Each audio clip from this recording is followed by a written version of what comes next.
आपके साथ।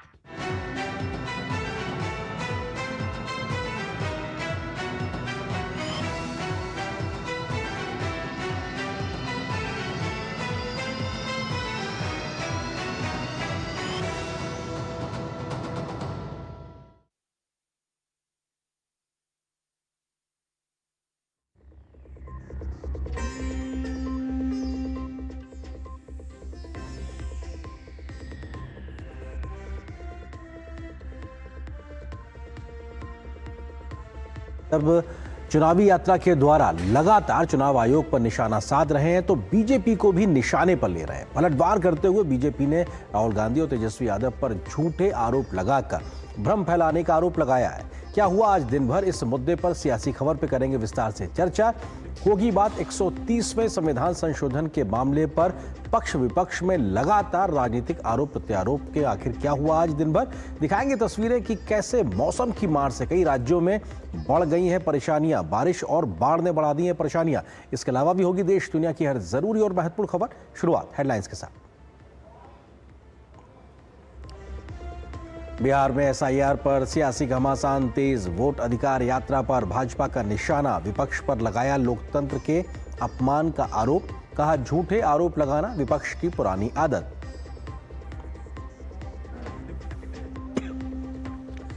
गृह मंत्री अमित शाह ने किया ऑल इंडिया स्पीकर्स कॉन्फ्रेंस का उद्घाटन, कहा जनहित के लिए सदन में सार्थक वाद विवाद जरूरी। किरण रिजिजू ने कहा राजनीतिक हितों के लिए संसद विधानसभा में गतिरोध गलत।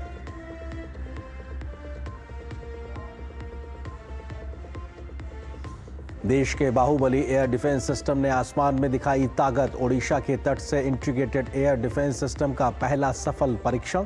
रक्षा मंत्री राजनाथ सिंह ने डीआरडीओ और सेना को दी बधाई, कहा रक्षा क्षेत्र को सशक्त करने में अहम साबित होगी प्रणाली।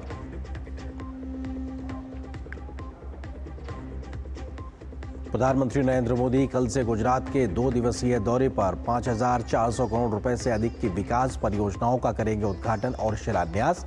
बुनियादी ढांचे और कनेक्टिविटी की दिशा में आएगा बड़ा परिवर्तन।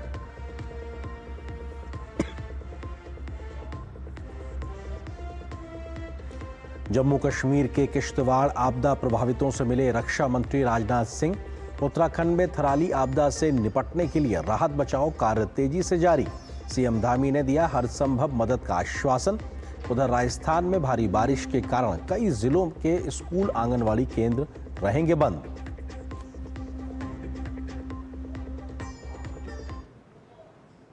सुर्खियों के बाद में खबरों पर डालते हैं विस्तार से नजर और बड़ी खबर से करते हैं शुरुआत। एसआईआर के मुद्दे पर बिहार इन दिनों सियासी अखाड़ा बना हुआ है। चुनाव आयोग के खिलाफ राहुल गांधी और तेजस्वी यादव वोट अधिकार यात्रा निकाल रहे हैं तो उनके निशाने पर आयोग और बीजेपी बना हुआ है। आज भी राहुल गांधी और तेजस्वी यादव ने बिना सबूत के कई आरोप लगाए तो बीजेपी ने जोरदार तरीके से पलटवार किया। इस बीच चुनाव आयोग ने स्पष्ट किया है कि बिहार में अब तक 98.2% मतदाताओं ने अपने दस्तावेज जमा कर दिए हैं और अभी 8 दिन शेष हैं और सिर्फ 1.8% मतदाताओं के दस्तावेज जमा होने बाकी हैं। लेकिन इस मुद्दे पर राजनीति अपने चरम पर बिहार में दिखाई पड़ रही है।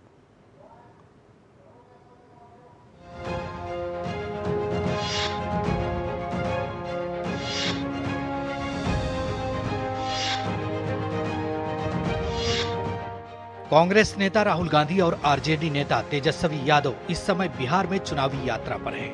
अपनी यात्रा के दौरान दोनों ही नेताओं ने चुनाव आयोग पर फिर से निशाना साधा और चुनाव आयोग पर फिर से बिना सबूत के बीजेपी की मदद करने का आरोप लगाया। विपक्षी नेताओं के बयान के बाद बीजेपी ने भी जोरदार पलटवार किया है। राहुल गांधी और तेजस्वी ने चुनाव आयोग पर एसआईआर के बहाने लोगों के मताधिकार को छीनने का आरोप लगाया है। मैंने कर्नाटक में महादेवापुरम में उनके सामने डेटा रखा, ब्लैक एंड व्हाइट। उन सवालों का आज तक एक जवाब नहीं आया है। 1 लाख फर्जी वोटर कहां से आए, कैसे आए, कौन थे, उसका जवाब इलेक्शन कमीशन ने नहीं दिया।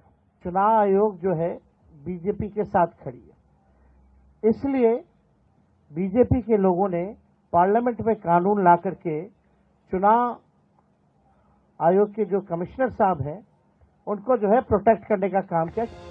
बीजेपी ने राहुल और तेजस्वी पर बिना सबूत के झूठे आरोप लगाने की बात कही तो आगामी बिहार चुनावों में अपनी हार देखकर बिहार की जनता के बीच भ्रामक बातें फैलाने का आरोप लगाया। बीजेपी ने कहा कि राहुल गांधी हर संवैधानिक संस्था पर बेशर्मी से आरोप लगाते रहे हैं। राहुल गांधी ने चुनाव आयोग, मीडिया और प्रधानमंत्री सभी पर झूठे आरोप लगाए थे, फिर उन्हें कोर्ट में माफी मांगनी पड़ी थी। देश राहुल गांधी के झूठ को बर्दाश्त नहीं करेगा। राहुल गांधी तेजस्वी यादव एक चीज बताएं, क्या जो मर गए हैं उनको वोट देना चाहिए? यही कानून है। जो 2 जगह वोटर हैं उनको वोट देने दिया जाए। और तीसरा, जो बिहार छोड़कर चले गए हैं लगभग 30 लाख लोग, उनको वोट देने दिया जाए। दोनों लोकतंत्र के प्रतीक नहीं है, दोनों राजतंत्र के प्रतीक है। एक के परिवार तो 75 वर्षों से, जिसमें 55 वर्ष तक एक ही पार्टी की सरकार रही, और वो किस लिए घूम रहे हैं? यदि गरीब है बिहार की जनता तो वो कांग्रेस और राजद के चलते हैं। भारत की जो संवैधानिक संस्थाएं हैं उनको बदनाम करने की एक रणनीति है कुछ अपोजिशन के लीडर्स की, जिसमें राहुल गांधी जी मुखिया। आपको साल भर बाद याद आई क्या वोट चोरी? आपने अपील क्यों नहीं करी भाई? आपने चुनाव आयोग को किसी को लिखा? ये तो राहुल गांधी जी ने महाराष्ट्र विधानसभा में वोटर लिस्ट ठीक नहीं है, ये जब मुद्दा ज्यादा उठाया तो चुनाव आयोग ने कहा कि हम बिहार की वोटर लिस्ट को ठीक करेंगे। बिहार में एसआईआर पर जारी राजनीतिक घमासान के बीच इसकी उपयोगिता को साबित करने वाला सनसनीखेज मामला भी सामने आया है। बिहार में एसआईआर प्रक्रिया के बीच 2 पाकिस्तानी महिलाओं को लेकर खुलासा हुआ है। दोनों के पास आधार कार्ड के साथ साथ मतदाता पहचान पत्र भी हैं। चुनाव आयोग ने मूल रूप से पाकिस्तान के पंजाब प्रांत की रहने वाली इन महिलाओं के नाम मतदाता सूची से हटाने की प्रक्रिया शुरू कर दी है। ये महिलाएं भागलपुर के भीखनपुर इलाके में रहती हैं। इस बीच बिहार में जारी एसआईआर की प्रक्रिया को लेकर चुनाव आयोग ने कहा है कि एसआईआर प्रक्रिया अंतिम चरण में है। दावे, आपत्तियां और दस्तावेज जमा करने की अवधि 1 अगस्त से 1 सितंबर तक चल रही है। प्राप्त सभी दावों और आपत्तियों का निपटारा 25 सितंबर तक किया जाएगा। जांच के बाद अंतिम मतदाता सूची 30 सितंबर को प्रकाशित की जाएगी। अब तक 98.2% मतदाताओं ने अपने दस्तावेज जमा किए हैं। बिहार के मुख्य निर्वाचन अधिकारी के अलावा इस प्रक्रिया में 38 जिलों के जिला निर्वाचन पदाधिकारी, 243 निर्वाचन रजिस्ट्रीकरण अधिकारी, 2976 सहायक निर्वाचक रजिस्ट्रीकरण अधिकारी, 90,712 बूथ लेवल अधिकारी BLO, लाखों स्वयंसेवकों और सभी 12 प्रमुख राजनीतिक दलों के क्षेत्रीय प्रतिनिधियों और 1.60 लाख BLA की भागीदारी रही। 24 जून से 24 अगस्त के बीच महज 60 दिनों में औसतन प्रतिदिन 1.64% मतदाताओं ने अपने दस्तावेज जमा किए। अभी भी 8 दिन शेष हैं और सिर्फ 1.8% मतदाताओं के दस्तावेज जमा होने बाकी हैं। कुल मिलाकर जहां चुनाव आयोग अपनी पारदर्शी व्यवस्था से एसआईआर की प्रक्रिया को तेजी से पूरा कर रहा है, तो वहीं इस मुद्दे पर बिहार में सियासत भी अपने चरम पर है, जिसको लेकर आगामी विधानसभा चुनाव से पहले ही बिहार का सियासी तापमान बढ़ता जा रहा है। पटना ब्यूरो के साथ ब्यूरो रिपोर्ट DD न्यूज। तो बिहार का सियासी तापमान लगातार गरमाया हुआ। इसी बड़ी खबर पे हम करेंगे चर्चा। इससे जुड़ा है आज का हमारा विशेष वोटर का बहाना, सियासत चमकाना, क्योंकि इसको लेकर लगातार राजनीतिक आरोप प्रत्यारोप लगातार लग रहे हैं कि क्या वोटर के बहाने विपक्ष अपनी सियासत को चमकाने की कोशिश कर रहा है। इस विषय पे बात करने के लिए खास मेहमानों का पैनल मेरे साथ मौजूद है, उनका परिचय आपसे कराते हैं। मेरे साथ मौजूद है धनंजय गिरी जी, जो कि प्रवक्ता है भारतीय जनता पार्टी के। इसके अलावा राम कुमार राजन जी है, जो कि प्रवक्ता RJD के। इसके अलावा वरिष्ठ पत्रकार अवधेश कुमार जी स्टूडियो मेरे साथ मौजूद है। आप तीनों का बहुत बहुत स्वागत है। राजन जी, शुरुआत आपसे ही, क्योंकि SIR को लेकर प्रक्रिया लगातार जारी और आज चुनाव आयोग कहता है कि 98.2% लोगों ने अपने कागज जमा करा दिए हैं। 8 दिन बाकी हैं और बहुत 1.8% लोग बचे हैं। ऐसे में प्रक्रिया लगातार जारी और आप लोग अभी तक कोई ऐसे सबूत या दस्तावेज नहीं दे पा रहे जिसकी वजह से इस पूरी प्रक्रिया पे गंभीर कोई सवाल खड़ा होता हुआ दिखाई पड़े। राजनीतिक विरोध दिखाई पड़ रहा है सिर्फ। देखिए आयेंद्र जी, जो माननीय सुप्रीम कोर्ट ने जो अंतरिम आदेश दिया था, उस आदेश का अनुपालन इतना धीमी गति से किया जा रहा है। पता नहीं कल तक नहीं किया गया था, आज पता नहीं चुनाव की वेबसाइट पर आया है कि नहीं आया। आपकी आवाज बहुत कम आ रही है स्टूडियो में, थोड़ा सा आवाज बढ़ाने के लिए अपने पैनल को बोलता हूं। आप प्लीज अपनी बात पूरी करें आप, राजन जी। हाँ हाँ, तो चुनाव आयोग जो माननीय सुप्रीम कोर्ट का जो अंतिम आदेश था उसमें यह कहा गया था कि आधार कार्ड को जोड़ने के लिए, लेकिन तमाम बीएलओ जो है बिहार के बीएलओ वो आधार कार्ड को अभी तक ले नहीं रहे हैं।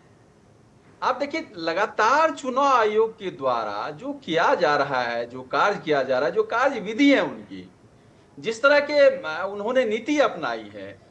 देखिए जब वोटर अधिकार यात्रा प्रारंभ हुआ रविवार को, चुनाव आयोग लगातार 2 महीने से केंद्रीय मीडिया में मतदाता सूची को लेकर बहस चल रही थी, एसआईआर को लेकर बहस चल रही थी, लेकिन चुनाव आयोग ने कभी पीसी नहीं किया। जिस दिन वोटर अधिकार यात्रा शुरू हुई उसी दिन सर अब ये तो कुछ ना कुछ राजनीतिक तौर पर चलता रहता है, लेकिन राजन जी सवाल ये है कि भागलपुर में 2 पाकिस्तानी महिलाओं के पास आधार भी है, वोटर कार्ड भी है, और वो बीते कई चुनाव में वोट करी है। ये जानकारी भी सामने आ रही है। इसीलिए तो ये बहुत जरूरी है कि अगर कोई भारतीय नहीं है उसको भारत के तमाम लोगों को चुनने का अधिकार कैसे दे सकते हैं। इस पूरी प्रक्रिया पे आप लोग सवाल खड़ा कर रहे हैं। लोग मिलना एक भी व्यक्ति है तो गलत है ये। आयेंद्र जी एसआईआर के प्रक्रिया के प्रारंभ में यह कहा गया कि घुसपैठिए हैं, इसके कारण से किया जा रहा है। तो घुसपैठिए अगर हैं तो चुनाव आयोग को सुप्रीम कोर्ट के हलफनामे में देना चाहिए ना कितने घुसपैठिए हैं। सर उनके पास कहां होगा, सर उनके पास कहां होगा, ये तो गृह मंत्रालय का काम है। चुनाव आयोग का काम तो संवैधानिक ये है कि वो ऐसे व्यक्ति जो भारतीय नहीं है उनको मताधिकार का अधिकार ना लेने दे। उनके पास तो उनका काम ये है, ये गृह मंत्रालय का काम है ये जानकारी हासिल करना कि कौन घुसपैठिया है। नहीं तो जो चर्चाएं सूत्र के हवाले से कह रहे थे, जिस पर इतनी सारी बहसें हुई, तो सूत्र कहां चले गए? या हम यह कहें कि यह कार्य जो है गृह मंत्रालय का है, तो भारत सरकार में गृह मंत्रालय किनके हैं? बीजेपी की सरकार है। बिहार में राज्य सरकार में बीजेपी की सरकार है, जेडीयू और बीजेपी चला रही है। ठीक है धनंजय जी, आप लोग की केंद्र में सरकार, राज्य में सरकार, उसके बाद घुसपैठिए कितने हैं, बांग्लादेशी कितने हैं, रोहिंग्या कितने हैं, इसको लेकर स्पष्टता क्यों नहीं अभी तक आ रही है? धनंजय जी। आनंद जी देखिए, सबसे बड़ी बात यह है कि जो 71 में जो हुआ, 47 के बाद 71 में जो इन्फ्रेंटेशन हुआ, जिस तरह से घुसपैठिए घुसे, नॉट एफटी चलाया जा रहा है, फॉरेन ट्रिब्यूनल चलाया जा रहा है बिहार में, 1200 घुसपैठियों को चिन्हित किया गया 8 से 13 पिछले कुछ सालों में। और ये लगातार घुसपैठियों के दम से सरकार बनाने का दम रखने वाले लोग आखिर घुसपैठियों से इतना प्रेम क्यों है? घुसपैठियों को आप लगा देते हैं ना, ब्लॉक लेवल पर लिस्ट टांग देते हैं ना, घुसपैठिए कितने हैं, कहाँ गए घुसपैठिए? आप क्यों इतना परेशान हो गए? आप कुछ बात के बीच में नहीं बोल रहे थे, आप उन्हें सुन लीजिए, आपके पास भी मैं आता हूँ। हाँ धनंजय जी अपनी बात इतनी बौखलाहट क्यों है मेरे भाई, इतने परेशान क्यों है? अरे राजन जी धैर्य रखिए, सुन लीजिए, आपसे ही मैंने शुरुआत की थी। हाँ धनंजय जी अपनी बात पूरी करें आप। अरे अगर घुसपैठिए थे, अरे राजन जी फिर आप क्या सुनना नहीं चाहते हैं? आप पैनल डिस्कशन में हैं, आपका 1-on-1 मेरा इंटरव्यू नहीं हो रहा सर आपके साथ। आप पैनल डिस्कशन में इतनी मर्यादा रखिए इस बात की कि आप अन्य मेहमानों को समय दीजिए। धनंजय जी अपनी बात पूरी करें। जब चुनाव आयोग को सर्वोच्च न्यायालय का आदेश मिल गया है कि क्या उसमें ऐड करना है, क्या सब्सट्रैक्ट करना है, तो ये जो यात्रा निकाल रहे हैं, वैसे तो हम लोग के यहाँ संस्कृति में अंतिम यात्रा को भी यात्रा ही कहते हैं। राहुल गांधी की कई यात्राएं निकली हैं, तेजस्वी जी की यात्राएं निकल रही हैं, 90 चुनाव हारने के बाद भी यात्रा पर हैं। अब कांग्रेस को एक नई किताब लिखेगी, discovery of accidental in election, और दूसरे युवराज उनके साथ साथ चल रहे हैं। मजेदार ये है कि पूरा पॉलिटिकल गेमिंग है। आप देखिए तेजस्वी जी कहते हैं कि राहुल जी को हम प्रधानमंत्री बनाएंगे, चुनाव हो रहा है विधानसभा का और उनको प्रधानमंत्री बनाने के लिए वो यात्रा कर रहे हैं। मजेदार ये है कि कांग्रेस के मुंह से अभी तक नहीं निकल रहा है कि तेजस्वी हमारे मुख्यमंत्री के उम्मीदवार है।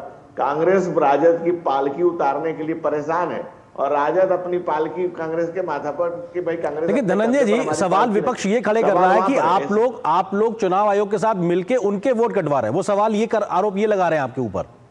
देखिए टोटल बिहार में 12 मान्यता प्राप्त राजनीतिक दल में 1,60,813 बीएलए हैं। अब उसमें 16 लाख लोगों के नाम कटे हैं, यानी कि अमूमन एक आदमी पे 10 आदमी। अब एक आदमी अगर 10 आदमी की जांच करे तो कितना दिन लगेगा? सुबह और शाम भी जाकर के चेक कर ले तो ये मात्र 5 दिन का मसला है। 2,63,275 नए मतदाता ऐड किए गए जो 18 वर्ष से अधिक उम्र के हैं। 84,305 लोगों ने इंडिविजुअल अपना क्लेम किया। सिर्फ 2 बीएलए ने 2 मतदाताओं के लिए आपत्ति दर्ज की है। तो आप आनंद जी अगर पूरा डाटा को ध्यान से देखें, पूरा डाटा फैक्चुअल डाटा है ये, तो आप बताएं कि इसमें सिर्फ ड्रामा ही ना हो रहा है, सिर्फ हंगामा ही खड़ा किया जा रहा है। जब तो अब किसका कटा है, कौन है भाई? जब हमने आपको डाटा बता दिया कि भाई 5 ही दिन का काम है, अगर सुबह शाम भी किया जाए तो फिर ये हंगामा खड़ा करना, ठीक है, हंगामा है या ड्रामा है या सच में इसकी जमीनी सच्चाई क्या है, इसको बारे में अभी बात करते रहते हैं। अवधेश जी, आपको लगता है कि पूरी एसआईआर की प्रक्रिया आज की तारीख में जहां पे खड़े हैं, बहुत से सवालों का जवाब आ चुका है, क्या उसके बाद ये महज राजनीतिक हंगामा मात्र है या इसमें अभी कुछ और जमीनी स्थितियां हैं जिसके बारे में और गंभीरता से काम होने की जरूरत है? अवधेश जी, देखिए, हमारे डॉक्टर राजकुमार राजन जी ने बहुत अच्छा सुप्रीम कोर्ट के बारे में बोला है। सुप्रीम कोर्ट की जानते हैं क्या क्या टिप्पणी थी? सुप्रीम कोर्ट ने टिप्पणी की कि भाई देखिए, हमारे पास तो ये पावर नहीं है कि हम मृतकों को ला के और कहें कि आप आकर वोट डालो, ये तो मेरे पास कोई उपाय नहीं है इसका।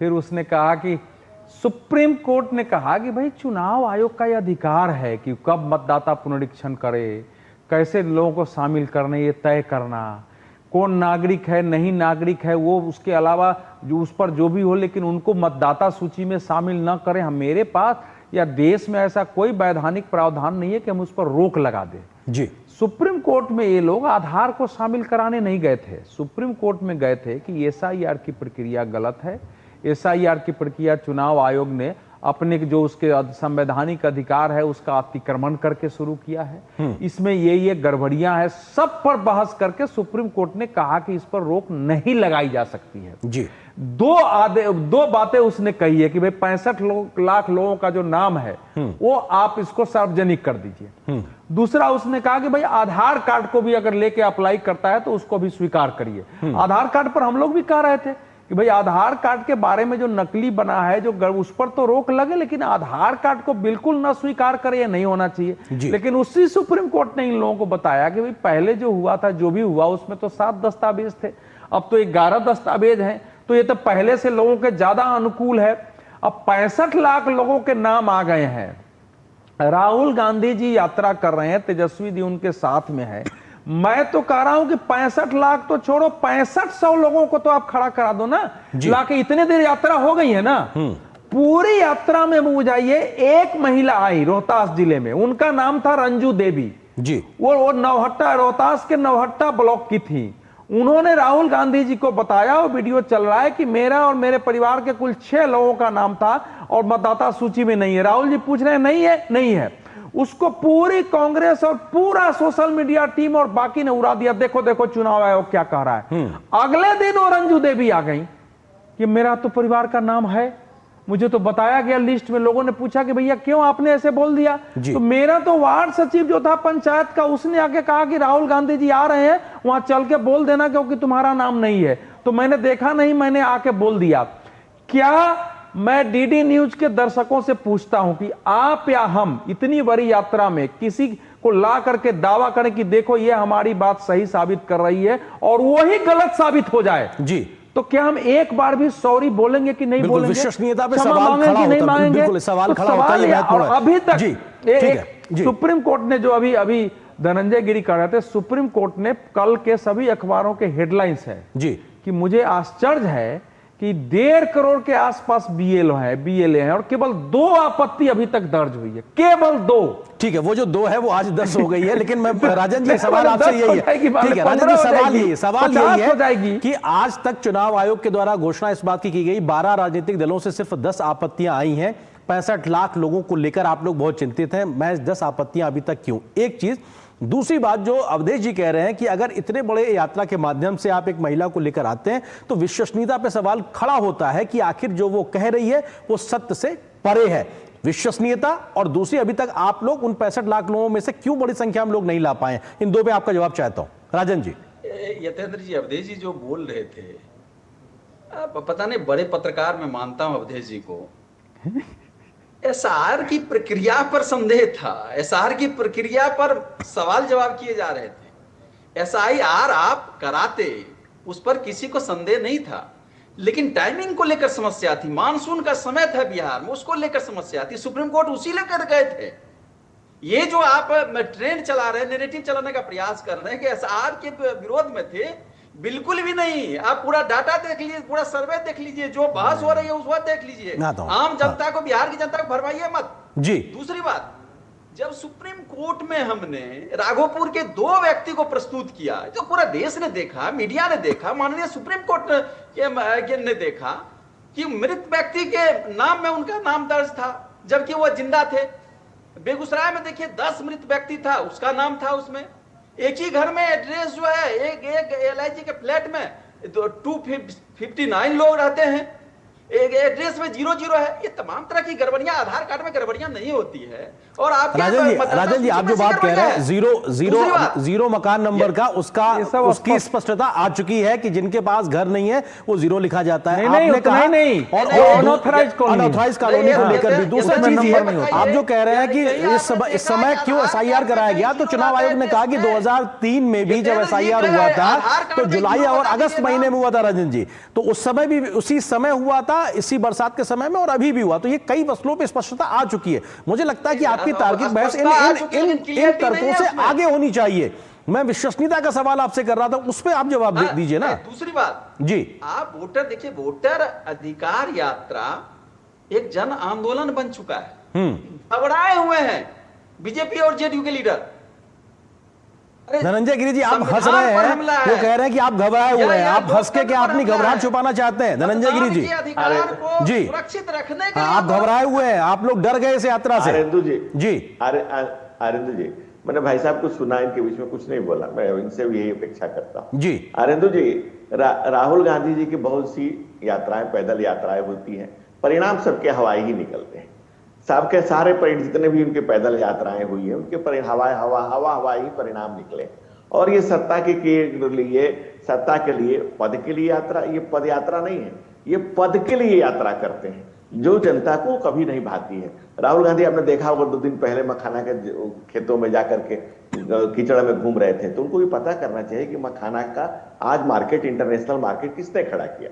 आदरणीय प्रधानमंत्री नरेंद्र मोदी जी ने खड़ा किया। और वो कितना भी कीचड़ में घूम ले, अंत में कमल खिल जाता है। तो उनको समझ में नहीं आता है कि भाई कीचड़ में भी घूम के आता हूं, खिलता कमल ही है। लेकिन इसलिए क्योंकि ये लोकतंत्र है, लोकतंत्र को आप लूटतंत्र बनाने वाले लाल के ललटेन को लेकर के जब आप चलने की कोशिश करेंगे तो लोग आपसे देख के भाग जाएंगे, वे ललटेन वाला है। इसमें कांग्रेस के कितना तेल डालेगी? कांग्रेस कार्यकर्ताओं के डालते तेल निकल गया जी। कांग्रेस कार्यकर्ताओं का तेल। ठीक है, अवधेश जी सवाल, अवधेश जी ठीक है, निरंजन जी ठीक बात में कंप्लीट कर देता हूं जल्दी से।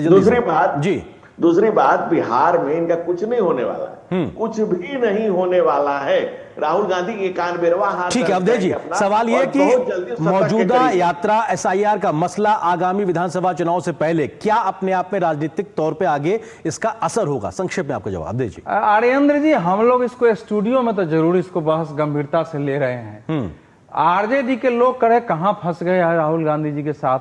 ये हमारा एक कार्यकर्ता तो खड़ा नहीं हो रहा है, हमको जो है कहाँ ये इनको, और अंदर से बात चल रही है कि भाई दूसरा मुद्दा उठाओ, तब तो बेरोजगारी फलाना उठाने लगे, फंस गए हैं क्योंकि एक आदमी आ ही नहीं रहा है कहने कि हमारा नाम कट रहा है और आ गया है। पूरे RJD के अंदर इसको लेकर के स्वयं इस यात्रा में, चूंकि अब तेजस्वी जी चल रहे हैं तो पार्टी के लोग तो रहेंगे ना भाई जी। अगर वो साहनी जी चल रहे हैं तो उनके पार्टी के लोग तो रहेंगे उसमें, और जब तेजस्वी जी चल रहे हैं तो डॉक्टर राजेंद्र राजन जैसे भी बुद्धिजीवी बैठ के बहस करेंगे। सबको मालूम है कि एक आदमी गांव में आराम से लोग अपना नाम दिलवा रहे हैं, वो BLO जो है ना वो भी वहीं का व्यक्ति होता है। नहीं, लेकिन राहुल जी आज प्रेस कॉन्फ्रेंस से कह रहे थे बहुत अच्छी केमिस्ट्री बहुत अच्छी है, बहुत अच्छी। प्रेस कॉन्फ्रेंस में उन्होंने कहा कि ये जनता सीधे जुड़ रही है, एक बड़ा अभियान हो रहा है और जनता हमारे साथ आ रही है। लेकिन मैं आपसे पूछ रहा हूं सीरियस नोट पर, क्या देश की राजनीति ऐसे होगी कि चुनाव आयोग को आप विरोध कर रहे हैं तो आपके लोग उनकी बेटी पर, उनकी बहन पर, उनके बहनोई पर, उनके भाई पर, उनके पिताजी के घर पर जाकर के हंगामा करेंगे? ये व्यक्तिगत हमले का खैर बिल्कुल बहुत गलत है। राजनीति हो गई, बिल्कुल ये व्यक्तिगत हमले बहुत गलत है। हमें मुद्दे आधारित के साथ जो हो रहा है, एक का आपने नाम लिया, आपकी पूरी पार्टी समय की सीमा है, उसकी साख लेने और ठीक है अवधेश जी, समय की सीमा है, लेकिन मुद्दा आधारित राजनीति और मसले होने चाहिए, ना कि व्यक्तिगत हमले होने चाहिए। बहुत बहुत शुक्रिया आप तीनों मेहमानों को हमारे साथ जुड़ने के लिए, इस विषय पर विस्तार से बात करने के लिए शुक्रिया। फिलहाल एक छोटे से ब्रेक रोकते हैं, बहुत जल्द हाजिर होते हैं कुछ और महत्वपूर्ण खबरों के साथ। ये गोलदाने खजाने हैं स्वाद के। नागौर की इसी बेहतरीन सरसों से निकलता है MDH कच्ची घानी सरसों का तेल।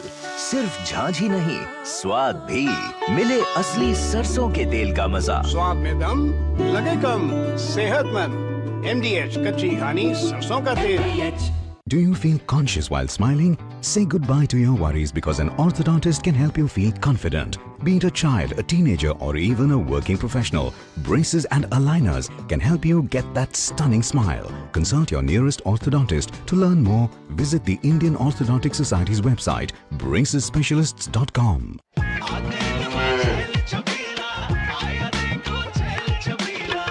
एक कपिला, अरे भाई सब एक ही जैसा होता है।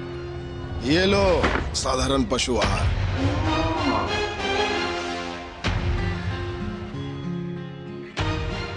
इस देश की हर माँ, बच्चे, बूढ़े, जवान, खिलाड़ी, डॉक्टर, इंजीनियर, सबको गाय भैंस की दूध की शक्ति पर भरोसा है। पर जब इन पशुओं को कपिला पशु आहार मिलेगा, तभी तो दूध सिर्फ ज्यादा ही नहीं, शक्ति से भरपूर भी होगा।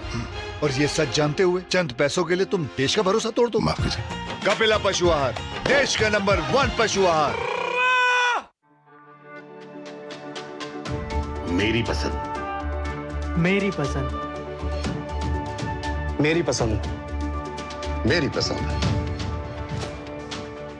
हमारी पसंद, हम सबकी पसंद। मजबूत देश का मजबूत सरिया हो गया स्टील। LIC लाया है unit linked insurance plan index plus. जीवन बीमा पाइए और निफ्टी स्टॉक्स के साथ अपने मार्केट रिटर्न्स को तेजी से बढ़ाइए। इस अट्रैक्टिव कॉम्बिनेशन के साथ अपना कल सुरक्षित कीजिए। सिर्फ 2500 रुपए मंथली प्रीमियम से शुरुआत कीजिए। आज ही LICindia.in पर जाएं। Do you feel conscious while smiling? Say goodbye to your worries because an orthodontist can help you feel confident.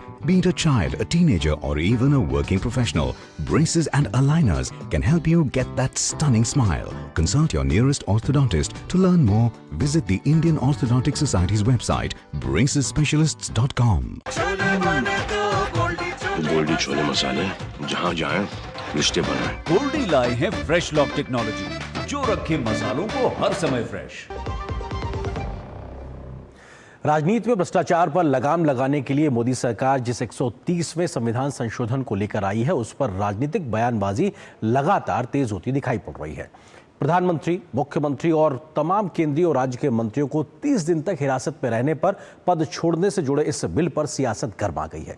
हालांकि ये बिल संयुक्त संसदीय समिति को भेज दिया गया है, लेकिन विपक्षी दल इस बिल में कई कमियां लगातार गिनाने की कोशिश कर रहे हैं। तो उधर जेपीसी में कौन से दल अपने सांसद भेजेंगे, इसको लेकर भी विपक्ष एक तरीके से बटा हुआ दिखाई पड़ रहा है। 130वें संविधान संशोधन विधेयक को लेकर पक्ष और विपक्ष के बीच घमासान जारी है। विपक्ष के भारी हंगामे के बीच जेपीसी को भेजे गए इस विधेयक को लेकर सत्ता पक्ष विपक्ष पर भ्रष्टाचार को पोषित करने का आरोप लगा रही है। वहीं प्रधानमंत्री मोदी ने भी विपक्ष की मंशा पर सवाल खड़ा करते हुए शुक्रवार को गयाजी में जनसभा को संबोधित करते हुए साफ कहा था कि विरोध वही लोग कर रहे जो भ्रष्टाचार में शामिल हैं। हमने तो ये देखा है कि मुख्यमंत्री तक जेल जाते हैं, लेकिन वो जेल से सरकार चलाते हैं। ये संविधान का, लोकतंत्र का सरासर अपमान है और मोदी संविधान का ये अपमान होते नहीं देख सकता। इसलिए मैंने तय किया ये सब नहीं चल सकता। मंत्री हो, मुख्यमंत्री हो, अरे इतना ही नहीं, प्रधानमंत्री को भी सख्त कानून के दायरे में लाया हूं। 130वां संविधान संशोधन विधेयक को सरकार की भ्रष्टाचार के प्रति प्रतिबद्धता के प्रति निर्णायक कदम बताया जा रहा है। इसके तहत प्रधानमंत्री स्वयं को भी न बख्शने की बात को पुरजोर तरीके से उठा रहे हैं। केंद्रीय संसदीय कार्य मंत्री किरेन रिजिजू ने कहा, प्रधानमंत्री मोदी ऐसे प्रधानमंत्री हैं जिन्होंने सिफारिश के खिलाफ जाकर प्रधानमंत्री को भी उस श्रेणी में डाला जिसके अनुसार अगर प्रधानमंत्री भी कोई भ्रष्टाचार करता है तो उसे भी जेल जाना होगा और अपना पद छोड़ना होगा। किरेन रिजिजू ने विपक्ष की आलोचना करते हुए कहा कि अगर विपक्ष वास्तव में राजनीति में नैतिकता चाहता तो इस विधेयक का स्वागत करना चाहिए था। उन्होंने कहा कि यह कानून नैतिकता और ईमानदारी को मजबूती देगा। जो सरकार में रहते हैं वो अपने आप को बचाने के लिए बिल लाते हैं ना, करप्शन में हो या कोई भी चीज़ में, मोदी जी ऐसा प्रधानमंत्री है जो रिकमेंडेशन के विपरीत खुद प्रधानमंत्री को भी उस कैटेगरी में डाल दिया कि अगर प्रधानमंत्री भी कोई भी करप्शन करते हैं तो वो जेल जाना होगा, और जेल जाता है तो पद छोड़ना होगा। तो फिर इसमें ऑपोजिशन को आपत्ति ही क्या है? देश स्वागत कर रहे हैं कि इतना क्रांतिकारी बिल लाए हैं। किरेन रिजिजू के इस बयान को लेकर अब राजनीतिक पारा बढ़ गया है। विपक्ष का आरोप है कि इस विधेयक को विपक्षी सरकारों को गिराने और विपक्षी नेताओं को परेशान करने के लिए लाया गया है। हालांकि टीएमसी और सपा की ओर से जेपीसी से किनारा करने के कयासों के बीच विपक्ष में सहमति की कमी भी साफ नजर आ रही है। किरेन रिजिजू जी बोले, क्योंकि हमने कई नेताओं को देखा है जिनको आपने वर्षों तक, महीनों तक जेल में रखा और बाद में वो बेदाग होकर निकले। विपक्ष के आरोपों पर भाजपा हमलावर है। भाजपा नेताओं का कहना है कि लोकतंत्र में भ्रष्टाचार के खिलाफ ये विधेयक समय की मांग है। इस बिल का लाना जरूरी है। देश की जनता के मन में था कि नेता भ्रष्टाचार में अंदर है, फिर भी सरकार चला रहा है, फाइल साइन कर रहा है, ये कैसे चलेगा? तो ये बिल देश की आत्मा की जो आवाज है कि जीरो टॉलरेंस होना चाहिए करप्शन के खिलाफ, उसको ध्यान में रख के बनाया गया है। केंद्र सरकार की ओर से लोकसभा में पेश किए गए 130वें संविधान संशोधन विधेयक के अनुसार प्रधानमंत्री, मुख्यमंत्री या कोई भी मंत्री यदि किसी गंभीर आपराधिक मामले में गिरफ्तार होता है और लगातार 30 दिनों तक जेल में रहता है तो उसे 31वें दिन पद छोड़ना होगा। ये प्रावधान प्रधानमंत्री नहीं बल्कि सभी मंत्रियों और मुख्यमंत्रियों पर भी लागू होगा। सरकार का कहना है कि यह कदम राजनीति में नैतिकता और पारदर्शिता लाने के लिए उठाया गया है। फिलहाल यह विधेयक समीक्षा के लिए जेपीसी के पास है। Bureau report, TD news.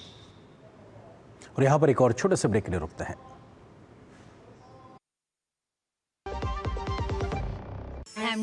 MDH kitchen king मसाले को किंग क्यों कहते हैं? अगर एमडीएच का किचन किंग किचन में हो तो हम सब कुछ बना सकते हैं। बैंगन का भरता, आलू गोभी, भिंडी मसाला, मिक्स वेजिटेबल, मटर पनीर और भी बहुत कुछ। ये तो मैजिक है। बहुत बढ़िया। Like magic.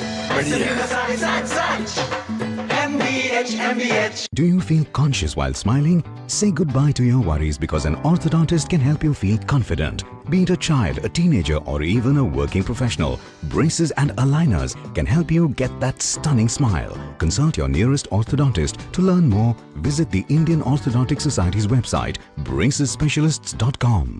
मलेरिया का कारण रुके हुए पानी में पैदा होने वाला एनोफिलीज मच्छर। आसपास पानी का जमाव नहीं तो मच्छर और मलेरिया भी नहीं। सिर दर्द, बदन दर्द, बुखार आदि लक्षण नजर आने पर स्वास्थ्य कर्मी से संपर्क करें। गर्भवती महिलाओं और बच्चों के लिए विशेष सावधानी जरूरी है। इलाज में देरी से मलेरिया जानलेवा भी हो सकता है। सरकारी अस्पतालों में मलेरिया की जांच व इलाज मुफ्त है। वाह, गाय तुम्हारी माता है ना? तो पशुहार के नाम पर जहर क्यों खिलाता है? अनसन हटा, दिल से खिला, सिर्फ कपिला, देश का नंबर 1 पशु आहार। पता है, I was a bright student. कुछ करना चाहती थी, कुछ बनना चाहती थी। आप अपना खुद का स्टार्ट कीजिए ना, खुद का बिजनेस। पर उसमें पैसे तो बहुत लगेंगे ना। Zero investment. Zero investment? हाँ, I'm doing it. मैं एक principal madam, she is my client. मैं LIC एजेंट हूँ। LIC एजेंट बनो, अब बड़ा सोचो। हमारी वेबसाइट पर जाएं या अपनी नजदीकी LIC शाखा से संपर्क करें। जब धरती चीर कर निकलता है लोहे का पत्थर और मिलता है मोंगिया के जोश से, फिर तपता है, पिघलता है और बनता है फौलाद। अब होता है सरिया सारी खूबियों के साथ। मोंगिया स्टील, मजबूत देश का मजबूत सरिया। गोल्डी छोले मसाले, जहाँ जाएं रिश्ते बनाएं। गोल्डी लाए हैं फ्रेश लॉक टेक्नोलॉजी, जो रखे मसालों को हर समय फ्रेश। और ब्रेक के बाद देश के रक्षा से जुड़ी आज की एक और बड़ी खबर। रक्षा अनुसंधान एवं विकास संगठन DRDO ने उड़ीसा के तट से एकीकृत वायु रक्षा हथियार प्रणाली IADWS का पहला उड़ान परीक्षण सफलतापूर्वक पूरा कर लिया। यह परीक्षण भारत के एयर डिफेंस सिस्टम व क्षमता को एक नए युग में ले जाने वाला साबित हुआ है। विशेषज्ञों के मुताबिक ये उपलब्धि भारत को उन चुनिंदा देशों की श्रेणी में शामिल करती है जिसके पास आधुनिक स्वदेशी और बहुस्तरीय वायु रक्षा प्रणाली एक तरीके से मौजूद है। इस महत्वपूर्ण परीक्षण पर रक्षा मंत्री राजनाथ सिंह ने डीआरडीओ, भारतीय सशस्त्र बलों और उद्योग जगत को IADWS के सफल विकास के लिए बधाई दी। रक्षा मंत्री राजनाथ सिंह ने रविवार सुबह जानकारी देते हुए बताया कि रक्षा अनुसंधान एवं विकास संगठन ने 23 अगस्त को दोपहर लगभग 12:30 पर उड़ीसा के तट से इस एकीकृत वायु रक्षा हथियार प्रणाली का सफल पहला उड़ान परीक्षण किया है। स्वदेशी तकनीक पर आधारित यह परीक्षण डीआरडीओ ने किया है। IADWS एक बहुस्तरीय एयर डिफेंस सिस्टम है जिसे पूरी तरीके से स्वदेशी तकनीक से विकसित किया गया है। IADWS एक बहुस्तरीय वायु रक्षा प्रणाली है जिसमें पूरी तरीके से स्वदेशी quick reaction surface to air missile, advance very short range air defence system मिसाइलें तथा एक उच्च शक्ति वाला लेजर आधारित निर्देशित ऊर्जा हथियार शामिल है। इसमें quick reaction surface to air missile शामिल है। दुश्मन के लड़ाकू विमानों और मिसाइलों को मध्यम दूरी पर निशाना बनाने में ये पूरी तरीके से सक्षम है। इस उड़ान परीक्षण में भारत की मल्टी लेयर्ड एयर डिफेंस क्षमता को स्थापित करके दिखा दिया है। यह प्रणाली किसी भी हवाई खतरे से निपटने के लिए भारतीय रक्षा तैयारियों को सक्षम बनाती है, मजबूत बनाती है। तो वहीं रक्षा मंत्री राजनाथ सिंह ने आज राजधानी दिल्ली में गगन यात्रियों के सम्मान में आयोजित समारोह को भी संबोधित करते हुए गगनयान मिशन को आत्मनिर्भर भारत की यात्रा का नया अध्याय बताया है।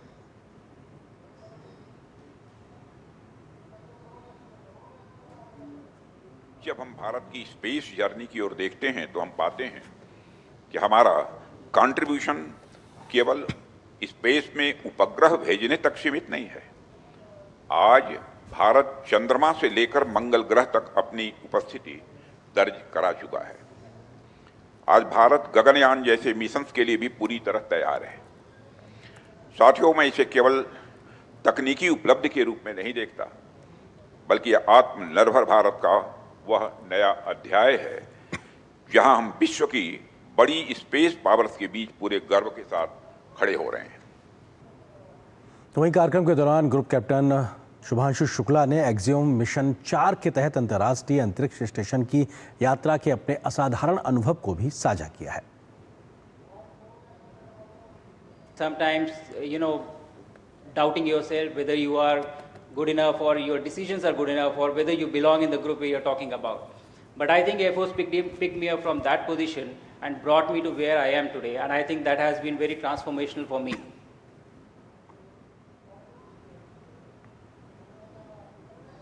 केंद्रीय गृह मंत्री अमित शाह ने संसद और विधानसभाओं में गतिरोध पर चिंता जताई। उन्होंने कहा कि जनहित के लिए सदन में सार्थक वाद विवाद बहुत जरूरी है। अमित शाह ने आज दिल्ली में ऑल इंडिया स्पीकर्स कॉन्फ्रेंस में ये बात कही है। इस मौके पर संसदीय कार्य मंत्री किरेन रिजिजू ने कहा कि विपक्ष सरकार की आलोचना कर सकता है, लेकिन काम में बाधा डालना यानी देश को काम ना करने देना पूरी तरीके से गलत है। केंद्रीय गृह मंत्री अमित शाह दिल्ली विधानसभा में आयोजित ऑल इंडिया स्पीकर्स कॉन्फ्रेंस में शामिल हुए। ऑल इंडिया स्पीकर्स कॉन्फ्रेंस देश के पहले निर्वाचित अध्यक्ष के रूप में विठल भाई पटेल के केंद्रीय विधानसभा अध्यक्ष का पदभार ग्रहण करने के शताब्दी वर्ष के उपलक्ष्य में आयोजित किया जा रहा है। इस दौरान गृह मंत्री अमित शाह ने ऑल इंडिया स्पीकर्स कॉन्फ्रेंस में देश के स्वर्णिम इतिहास से लेकर स्वर्णिम भविष्य का जिक्र किया। गृह मंत्री ने संसद और विधानसभाओं में गतिरोध पर चिंता जताई। उन्होंने कहा कि जनहित के लिए सदन में सार्थक वाद विवाद बहुत जरूरी है। हम एक निष्पक्ष मंच अपने अपने प्रदेश की जनता की आवाज के लिए रखें। एक निष्पक्ष बहस पक्ष और विपक्ष के द्वारा हो,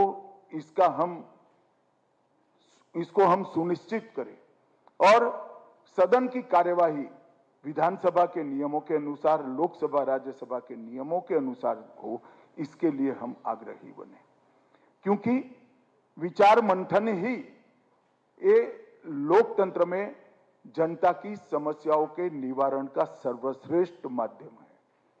अपने संबोधन में केंद्रीय संसदीय कार्य मंत्री किरेन रिजिजू ने कहा कि संसद और विधानसभा लोकतंत्र के केंद्र बिंदु हैं। उन्होंने कहा कि संसद और विधानसभा का सुचारू रूप से चलना और सक्रिय रहना बहुत जरूरी है। किरेन रिजिजू ने कहा कि विपक्ष सरकार की आलोचना कर सकता है, लेकिन काम में बाधा डालना यानी देश को काम न करने देना गलत है। पार्लियामेंट्री डेमोक्रेसी में पार्लियामेंट और असेंबली ही केंद्र बिंदु है। यहाँ देश का सोच विचार वहां सम्मिलित होकर के झलकता है। अगर पार्लियामेंट ठीक से नहीं चलेगा, असेंबली ठीक से नहीं चलेगा, तो आप सोच लीजिए लोकतंत्र पर कहीं न कहीं सवाल निशाना खड़ा हो जाएगा। पार्लियामेंट और असेंबली चलना और वो भी जीवंत, वाइब्रेंट होना बहुत जरूरी है। कार्यक्रम के दौरान अमित शाह ने विट्ठल भाई पटेल पर आधारित एक प्रदर्शनी का उद्घाटन और अवलोकन किया।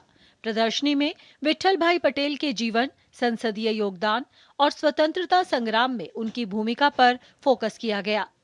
इस 2 दिवसीय सम्मेलन में राज्यों के विधानसभा अध्यक्ष और उपाध्यक्ष भी भाग ले रहे हैं। इस दौरान विट्ठल भाई पटेल पर डाक टिकट भी जारी किया गया। गिरीश निशाना के साथ ब्यूरो रिपोर्ट, डीडी न्यूज। और यहाँ पर एक और छोटे से ब्रेक के लिए रुकते हैं। मैं हूँ MDH बेसन, सुनहरे चने से बना, लेटेस्ट टेक्नोलॉजी से पिसा, अब आया हूँ आपके घर, पोषण से भरा, स्वाद में खरा। बीकानेरी चने की दाल से बना सर्वश्रेष्ठ बेसन, MDH बेसन। मैं हूँ बैटिंग खिलाड़ी फ्रॉम खेलते रहो प्राइवेट लिमिटेड। आजकल गेमिंग और बैटिंग ऐप बहुत ट्रेंड हो रहा है। ढेर सारे गेमिंग ऐप आपको मौका देते हैं खेलने और कमाने का, तो इस गंगा में हम भी हाथ धो लिए। नकली गेमिंग ऐप बना के खेलते खेलते मैं कभी आपसे आपका क्रेडिट कार्ड इन्फॉर्मेशन मांग लेता हूँ, कभी फ्रॉडुलेंट पेमेंट गेटवे का लिंक दे देता हूँ, और कई बार तो गेमिंग के एल्गोरिदम्स को मैनिपुलेट कर लेता हूँ। मुझे तो स्पोर्ट्स कार लेनी है, क्यों खेलोगे ना? रुको, गेमिंग प्लेटफॉर्म सही है या नहीं वेरीफाई करो, पेमेंट प्रोसेसर पर रिसर्च करो, उसका यूजर एग्रीमेंट पढ़ो। फेक ऐप्स को रिपोर्ट करो cybercrime.gov.in पर। स्कैम से बचो, सेफ रहो। तीनों कॉलेज में डोंट वरी, फीस तो देखो। क्या हाल है? क्या हुआ? हाँ, फीस की टेंशन। राहुल का बैंक अकाउंट तो है ही, रास्ता क्लियर। बैंक से जरूरत भर के हिसाब से स्टूडेंट एजुकेशन लोन इजीली मिलेगा, और उसमें भी 4 लाख रुपए तक, नो कोलैटरल। वो कहाँ है? मिठाई। RBI कहता है करो सही शुरुआत, बनो फाइनेंशियली स्मार्ट। इस देश की हर माँ, बच्चे, बूढ़े, जवान, खिलाड़ी, डॉक्टर, इंजीनियर, सबको गाय भैंस की दूध की शक्ति पर भरोसा है। पर जब इन पशुओं को कपिला पशु आहार मिलेगा, तभी तो दूध सिर्फ ज्यादा ही नहीं, शक्ति से भरपूर भी होगा। कपिला पशु आहार, देश का नंबर 1 पशु आहार। गोल्डी छोले मसाले, जहाँ जाएं रिश्ते बनाएं। गोल्डी लाए हैं फ्रेश लॉक टेक्नोलॉजी, जो रखे मसालों को हर समय फ्रेश। प्रधानमंत्री नरेंद्र मोदी कल से गुजरात के 2 दिन के दौरे पर रहने वाले हैं। राज्य के लिए वो करीब 5,400 करोड़ रुपए से अधिक की विकास परियोजनाओं का उद्घाटन और शिलान्यास करेंगे। पीएम मोदी की इस यात्रा के दौरान वहां पे ढांचागत और मूलभूत विकास परियोजनाओं पर वो शुरुआत करते नजर आएंगे। क्या रहेगा प्रधानमंत्री के इस 2 दिन के दौरे में खास, देखिए इस रिपोर्ट में। प्रधानमंत्री नरेंद्र मोदी सोमवार को गुजरात के अहमदाबाद स्थित खोडलधाम मैदान में एक विशाल जनसभा को संबोधित करेंगे। वह गुजरात में बुनियादी ढांचे, कनेक्टिविटी से जुड़े इंफ्रा का उद्घाटन, शिलान्यास करेंगे। गुजरात में बिजली वितरण नेटवर्क के आधुनिकीकरण के लिए 1,000 करोड़ रुपए से अधिक की परियोजना का उद्घाटन करेंगे। 5,000 करोड़ से भी ज्यादा रुपए का विकास का खातमुहूर्त और लोकार्पण होने वाला है। साथ में दूसरे दिन हासलपुर के अंदर जापानीज कंपनी के साथ ईवी कंपनी का पूरा लोकार्पण होने वाला है। वहीं रेलवे की 1400 करोड़ रुपए से अधिक की लागत वाली परियोजनाओं का शुभारंभ होगा, जिसमें 65 किलोमीटर लंबी मेहसाणा पालनपुर रेल लाइन का दोहरीकरण और कटोसन रोड साबरमती के लिए एक यात्री ट्रेन का शुभारंभ शामिल है। 3 लाइनें, एक है मेहसाणा से पालनपुर, दूसरी है कड़ी से कटोसन और तीसरी है बेचरा जी जो कार की फैक्ट्री है वहाँ से रनौज। ये 3 लाइनों का डेडिकेशन है। पीएम प्रधानमंत्री आवास योजना शहरी के तहत अहमदाबाद के आसपास बनी झुग्गी झोपड़ियों के लिए पुनर्वास, जल प्रबंधन और सीवरेज प्रणालियों के आधुनिकीकरण के लिए इंफ्रा विकास का भी शुभारंभ होगा। ये कहना गलत नहीं होगा कि कल प्रधानमंत्री जब गुजरात को ये सौगातें देंगे तो आने वाले समय में गुजरात एक तरफ अर्बन डेवलपमेंट और दूसरी तरफ इंडस्ट्रियल हब बनकर उभरेगा। कैमरा पर्सन लक्ष्मण के साथ निशांत राय, डीडी न्यूज, अहमदाबाद। और यहाँ पर एक और छोटे से ब्रेक के लिए रुकते हैं। सब आ गए? हाँ दादाजी। सब आ गए, लेकिन स्वाद नहीं आया। अब आया असली स्वाद? हाँ, अब आया स्वाद। जब स्वाद के बड़े हो लाले तो MDH का चंकी चाट मसाला डालें। MDH का चंकी चाट मसाला। MDH। एक और प्रगतिशील भारत तेज और चौड़े राष्ट्रीय राजमार्गों का साक्षी बन रहा है, वहीं कुछ स्थानों पर अतिक्रमण आवाजाही में बाधा बन रहे हैं। राजमार्ग यात्रा ऐप आपको सशक्त बनाता है। बस एक टैप में शिकायत दर्ज करें, फोटो को जियो टैग करें और शिकायत की स्थिति ट्रैक करें और समाधान पाएं। राजमार्ग यात्रा ऐप पर फास्ट टैग रिचार्ज और वार्षिक पास एक्टिवेट करें और नजदीकी अस्पताल, पेट्रोल पंप, रेस्टोरेंट की जानकारी भी पाएं।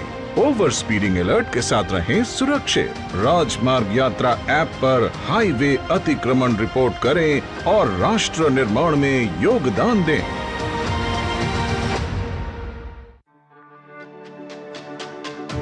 मेरी पसंद। मेरी पसंद। मेरी पसंद। मेरी पसंद। हमारी पसंद। हम सबकी पसंद। मजबूत देश का मजबूत सरिया हो गया स्टील। टाइम पे खा लेना और प्लीज बाइक धीरे चलाना जी। और ये तुम्हारी सेफ्टी के लिए। अरे एक बात तो रह गई। LIC? ये हमारी सेफ्टी के लिए। दिल की सुनो, LIC चुनो। LIC हर पल आपके साथ। गोल्डी छोले मसाले, जहाँ जाए रिश्ते बनाए। गोल्डी लाए हैं फ्रेश लॉक टेक्नोलॉजी, जो रखे मसालों को हर समय फ्रेश। और बात मौसम के मिजाज की। मानसूनी बारिश इन दिनों पहाड़ से लेकर मैदान तक परेशानी खड़ी कर रही है। उत्तराखंड और जम्मू कश्मीर में बादल फटने जैसी घटनाओं से जान माल का नुकसान हुआ। दोनों ही जगहों पर राहत एजेंसियों ने तेजी से राहत और बचाव का काम किया है। इस बीच मैदानी इलाकों में नदियों में आई बाढ़ से कई राज्यों में हालात बिगड़ते हुए दिखाई पड़ रहे हैं। राजस्थान के कई जिलों में नदियां उफान पर हैं तो बचाव अभियान भी मुस्तैदी से चलाया जा रहा है। यूपी, बिहार, मध्य प्रदेश जैसे राज्यों में कई जिलों में बाढ़ ने मुश्किलें पैदा कर दी हैं। इधर दिल्ली NCR में भी मौसम विभाग ने अगले कुछ दिनों तक बारिश का अलर्ट जारी किया है। दिल्ली सहित कई राज्यों में भारी बारिश, राहत बचाव और पुनर्वास का काम जारी। प्रशासन, सेना और बचाव दल अलर्ट पर। देश के कई हिस्सों विशेषकर उत्तर भारत के राज्यों में बारिश, बाढ़ और भूस्खलन से जनजीवन अस्त व्यस्त है। साथ ही राहत और बचाव का काम भी उच्च स्तर पर जारी है। जम्मू कश्मीर के किश्तवाड़ जिले में गुरुवार को बादल फटने की दुर्घटना के बाद से ही प्रभावित लोगों के इलाज, पुनर्वास और राहत के लिए सरकार द्वारा हर संभव प्रयास किया जा रहा है। इस बीच रक्षा मंत्री राजनाथ सिंह, जम्मू कश्मीर के उपराज्यपाल मनोज सिन्हा और केंद्रीय मंत्री डॉक्टर जितेंद्र सिंह के साथ सरकारी मेडिकल कॉलेज पहुंचे, जहां उन्होंने घायलों से मुलाकात की और उनका हाल चाल जाना। मेडिकल कॉलेज के सारे डॉक्टर्स को मैं बधाई देना चाहता हूं कि जो भी घायल लोग यहां पर आए थे उनकी पूरी तन्मयता के साथ उन्होंने देखभाल की है और सभी अच्छी स्थिति में हैं। सारे पेशेंट जितने भी यहाँ पर राहत और पुनर्वास के भी अच्छे इंतजाम किए जा रहे हैं। 4 करोड़ 13 लाख रुपए का वितरण अभी तक हो चुका है। जो लोग भी प्रभावित हैं, जम्मू कश्मीर प्रशासन और भारत सरकार भी उनके राहत और पुनर्वास की पूरी व्यवस्था करेगी। उत्तराखंड में चमोली जिले के थराली में बादल फटने की घटना के बाद से लगातार राहत बचाव कार्य जारी है। मुख्यमंत्री पुष्कर सिंह धामी ने रविवार को आपदा प्रभावित क्षेत्रों का दौरा कर प्रभावित परिवारों से मुलाकात की। उन्होंने प्रभावितों को हर संभव मदद का आश्वासन दिया। जो जरूरी सहायता है वो सब की जा रही है। हमारा प्रयास है जल्दी से जल्दी पहले सभी व्यवस्थाएं पटरी पर आए, बिजली व्यवस्था है, पानी व्यवस्था है, लेकिन उससे पहले सभी को सुरक्षित स्थानों पर पहुंचाकर। राजस्थान में कोटा, बूंदी, सवाई माधोपुर, जयपुर सहित कई जिलों में पिछले 3 दिन से रुक रुक कर मूसलाधार बारिश हो रही है। कई जगहों पर जल भराव और घरों में पानी घुस जाने से लोगों को परेशानी का सामना करना पड़ रहा है। स्थानीय प्रशासन और विभिन्न एजेंसियों के साथ सेना के जवान भी राहत और बचाव कार्य में लगे हुए हैं। जिस किसी का प्रकार का भी नुकसान हुआ है, जन धन हानि, फसल, मकान जो भी है, उसका जो आपदा के गाइडलाइंस है, मापदंड है, उसके अनुसार इनको सहायता दी जाएगी सर्वे करने के बाद। भारी बारिश के अलर्ट को देखते हुए जयपुर और नागौर जैसे जिलों में 25 और 26 अगस्त को छुट्टी घोषित की गई है। इन 2 दिनों में प्री प्राइमरी से लेकर 12वीं कक्षा तक के सभी सरकारी और गैर सरकारी स्कूलों के साथ साथ आंगनबाड़ी केंद्र बंद रहेंगे। उधर हिमाचल प्रदेश में मानसून की भारी बारिश और भूस्खलन से एक नेशनल हाईवे सहित 400 सड़कें रविवार सुबह तक बंद रहीं। मौसम विभाग ने 27 अगस्त तक भारी बारिश का येलो अलर्ट जारी किया है। गुजरात में भारी बारिश और धरोई बांध से पानी छोड़े जाने के कारण साबरमती नदी का जलस्तर तेजी से बढ़ गया है। वासना बैराज के 25 गेट खोल दिए गए हैं और नदी में 35,000 क्यूसेक पानी छोड़ा जा रहा है। तेज बहाव के कारण रिवर फ्रंट वॉकवे को अगले आदेश तक बंद कर दिया गया है। अहमदाबाद, गांधीनगर, महसाणा, साबरकांठा और खेड़ा के नदी किनारे के इलाके में हाई अलर्ट जारी किया गया है। प्रशासन ने लोगों से नदी के पास न जाने और सतर्क रहने की अपील की है। Bureau report, DD news. और अब बात बदलते बिहार की। हर दिन हम आपको ऐसे लोगों से मिलवाते हैं जो कभी रोजगार की तलाश में गांव जवार, खेत खलियान और अपनों का साथ छोड़कर बिहार से पलायन कर गए थे और ये पलायन बिहार की नियति बन गया था। लेकिन बीते कुछ वर्षों में परिस्थितियां बदली हैं। बदलते बिहार में अब ये अपने राज्य में रहकर न केवल पहले से बेहतर जीवन जी रहे हैं बल्कि दूसरों के लिए भी एक मिसाल कायम कर रहे हैं।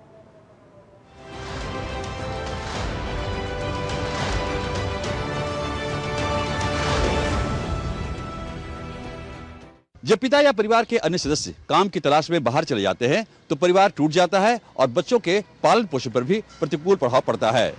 बिहार में विगत 20 वर्षों से एनडीए की सरकार ने इस समस्या से उबरने के लिए लगातार काम किया है। आज बिहार में उद्योगों का जाल है और इस इंडस्ट्री में बिहार के लोग बाहर के राज्यों से आकर अपने ही घर में रोजगार प्राप्त कर रहे हैं।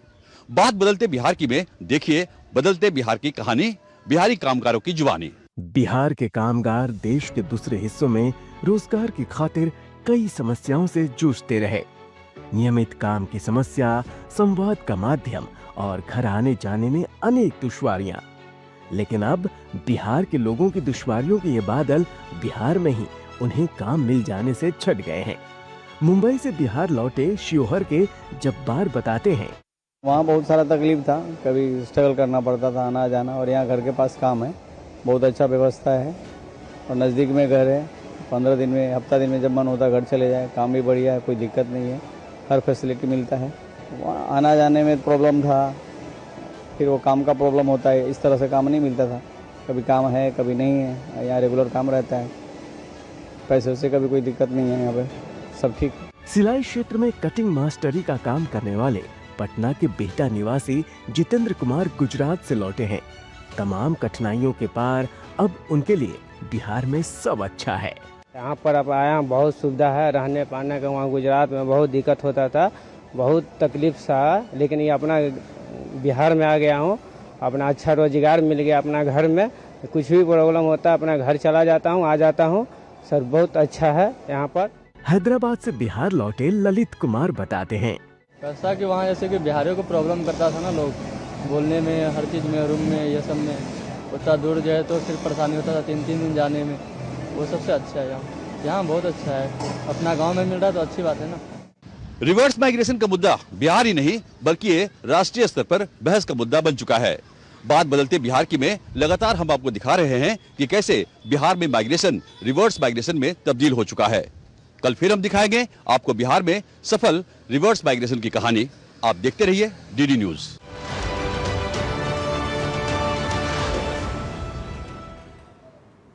और न्यूज नाइट के अंत में आपको छोड़ जाते कुछ और राष्ट्रीय महत्व की खबरों के साथ फटाफट अंदाज में। आप देखिए इन खबरों को, मुझे दीजिए अनुमति। नमस्कार। फिजी के प्रधानमंत्री सितेवेनी लिगामा-माडा राबुका भारत की यात्रा पर हैं। रविवार को राबुका ने भाजपा के राष्ट्रीय अध्यक्ष व केंद्रीय मंत्री जेपी नड्डा से मुलाकात की। इस दौरान दोनों देशों के बीच के संबंधों को मजबूत करने को लेकर चर्चा हुई।